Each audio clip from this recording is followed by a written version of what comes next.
All right, my name is Mike Finley.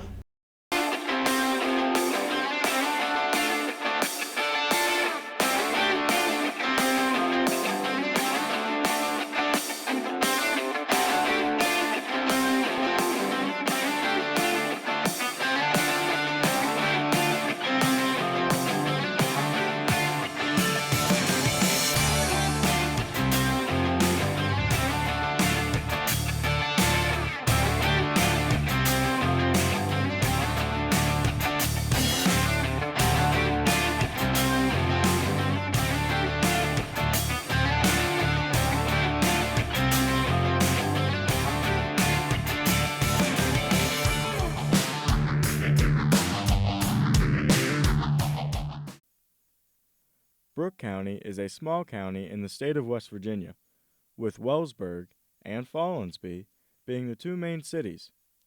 Brooke County is also a place where several star athletes compete, and that place is none other than Brooke High School.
Brooke Memorial Stadium has been the home to several stud athletes. One of those athletes includes Mike Finling. Finling played football and wrestled at Brooke from 1997 to 2000 when he graduated. Today, we take a look at the career of Finling. So I played football, baseball, basketball, wrestled, and threw shot put at Brooke High School. First sport I fell in love with was baseball. Baseball was my, still to this day, my favorite sport. I wish I'd have stuck with it when I got in high school. Football gave me a reason to be big, so I enjoyed it. So I gave baseball up, but I wish I would have stuck with baseball. So I was that kid that my older brother was a stud, and I stunk when I was little. So I was that big kid that just wasn't very good. And around 10 years old, it kind of all clicked. I kind of caught up to my body size. And then football, I didn't start playing football until the 7th grade. And I always tell this story. So we used to call it hamburger. So you line up, 1v1, go at it. And the first kid I lined up against, I didn't even know how to put in my football thigh pads, nothing. There was another kid I grew up with, Brian Fish. He was a monster, 7th grader with me. He never played football, and we're up there getting screamed at. We had to run extra laps because we didn't know to put our pants in our football because we never played, just backyard tackle football. And I always said my motto is when I was little, I was fat and I was fast. So I thought I was going to be a fullback. And real quick, they said, hey, Finley, get on the line.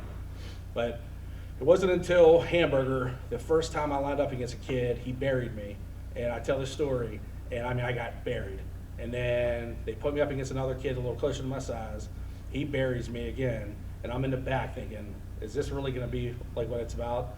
And I was holding back tears, honest to God, I was in 7th grade, and it was like it's meant to be. Something just said to me, go out there. They said, anybody else wants to go out and try anybody out, go out there. And I caught out the first kid that buried me, and I'm telling you, from that point on, from the 7th grade until I got even into college, I never lost a 1v1. Lednick is back. Lednick is mud. Big number 65, Mike Feinling.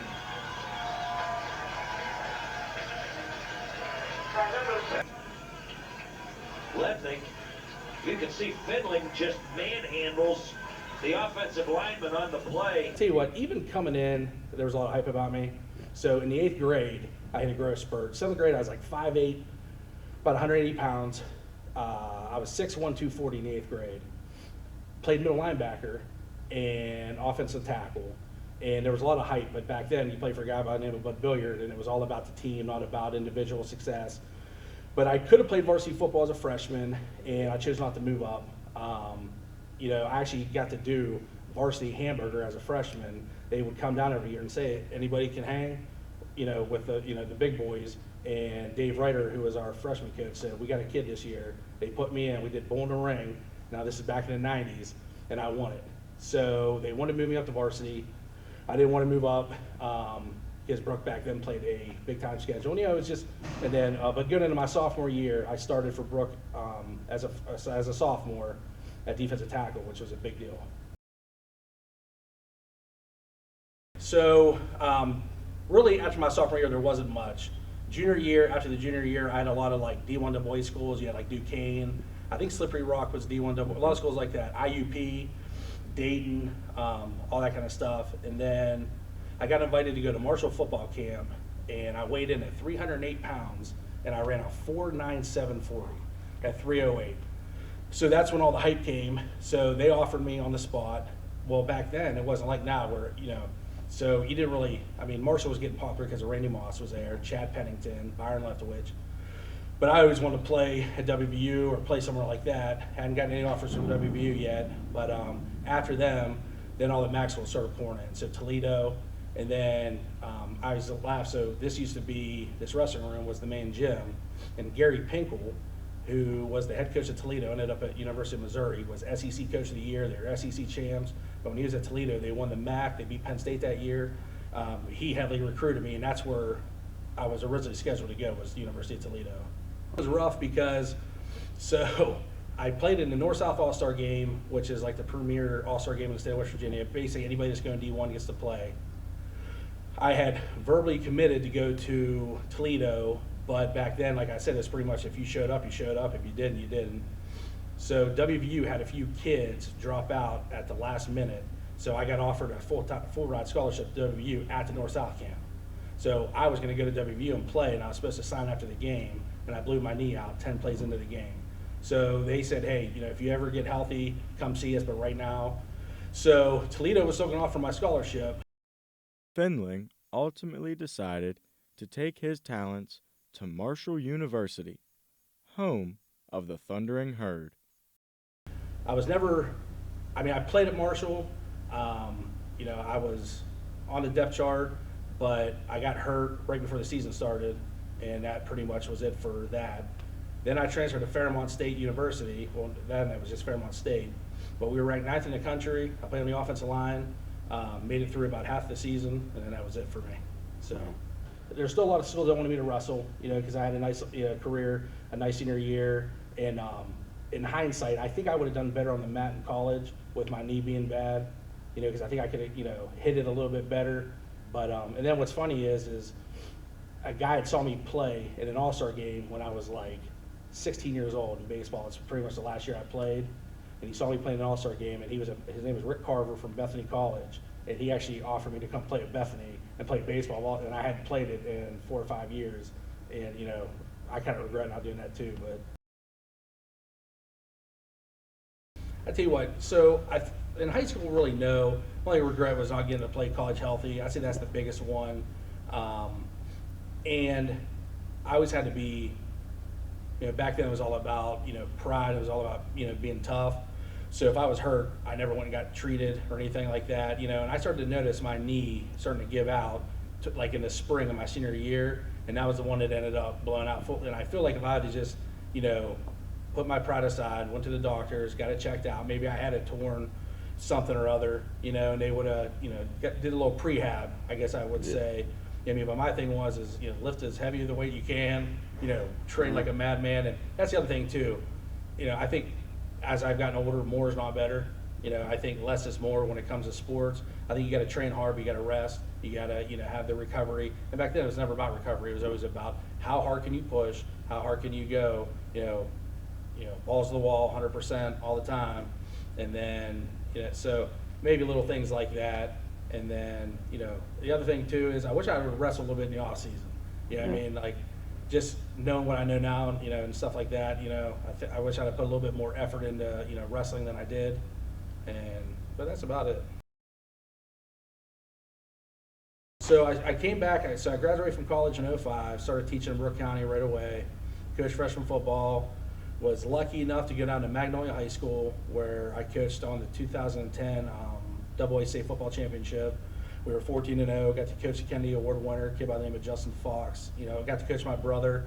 He came down and played for me. It was awesome. We got to experience that. He got to say that he won more games in one football season than I won in all 3 years of mine. Well, I won 13 total, including a playoff game. He won 4, and then which is pretty cool. But we got to do that together. And then I came back, started coaching wrestling and football in the county, and I've been doing wrestling the longest ever since. One of the guys behind the camera, JG over here, started coaching him and all them guys. And right now, I just coach high school wrestling for the high school. As mentioned earlier, Findling played for legendary Brooke High coach Paul Bud Billiard. Billiard was a 3-time state champion coach in football and led 2 Brooke football teams to be top 25 nationally. Billiard had an influence on so many who were a part of his program. Billiard was so impactful that he even has the football field named after him. In this next part, Findling talks about his coaching career and what methods he adopted from Coach B. I tell you what, so I run practice almost exactly like Woodrow did, but I kind of took Magnolia's. They were very laid back down there. It was awesome. It was like a different world when I walked in. And I got to coach under some great coaches, a guy by the name of Bob Ripley. Bob Ripley is one of the greatest coaches, defense coordinators to ever come out of the state. Doc Chapman. Doc literally is the best offensive coordinator I've ever seen. He's just unreal. So I started taking more of their offense and defensive philosophies just because I coached it. When I played, like I said earlier, I never really was a student of the game. My thing was it was like see dude, hit dude, see ball, get ball. I was just, that's what I did, man. I was a double team nose tackle, get in there, take on the double team. That was pride thing, being tough. Back then, nose tackles were the most coveted position. That's all the Casey Hamptons. I wanted to be Casey Hampton when I was a kid. Warren Sapp, guys like that.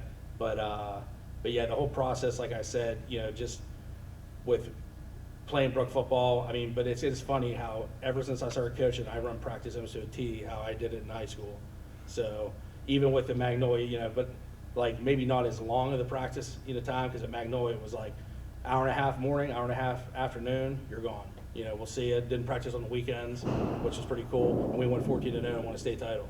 So, I kind of, but for the most part, I kind of run it like Coach B did.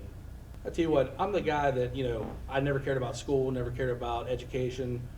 All I cared about was playing. I played, I got good grades. I won't say good grades, but I got decent grades just to play football. And all I ever heard is, this isn't going to last forever. And I never thought I'd be that guy. Get the education and you have something to fall back on.